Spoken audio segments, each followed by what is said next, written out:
Assalamualaikum warahmatullahi wabarakatuh. Saya Salma Lela Khairunisa akan menjelaskan sedikit mengenai latar belakang dan tujuan dari IUCS.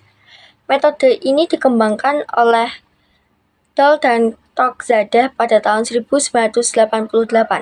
IUCS sendiri ini merupakan evaluasi keseluruhan dari para pengguna sistem informasi terhadap pengalaman mereka menggunakan sistem informasi tersebut. Tujuan IUCS sendiri adalah untuk mengukur kepuasan pengguna terhadap suatu sistem aplikasi berdasarkan pengalaman mereka menggunakan sistem aplikasi tersebut.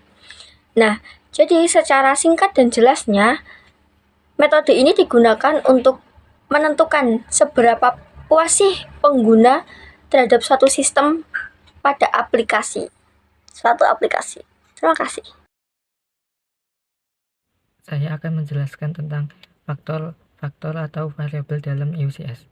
Pertama, konten digunakan untuk mengukur seberapa baik sistem untuk menyediakan informasi yang relevan dan lengkap.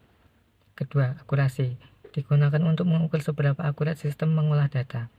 Ketiga, format untuk mengukur seberapa menarik dan mudah dipahaminya sebuah antarmuka dari sistem itu. 4.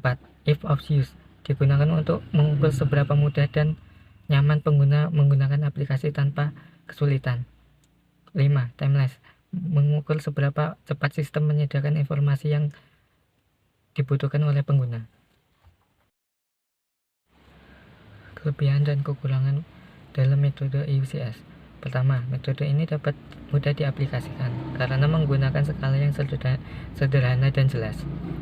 Metode ini dapat digunakan untuk berbagai jenis sistem informasi, baik yang bersifat umum maupun spesifik.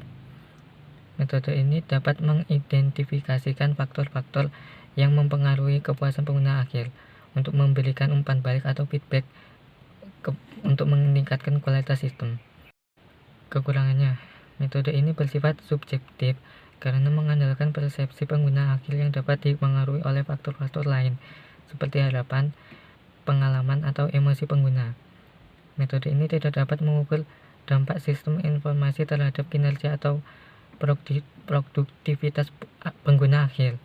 Metode ini tidak dapat mengukur aspek-aspek lain yang berkaitan dengan kepuasan pengguna akhir, seperti kepercayaan, keterlibatan, dan loyalitas pengguna.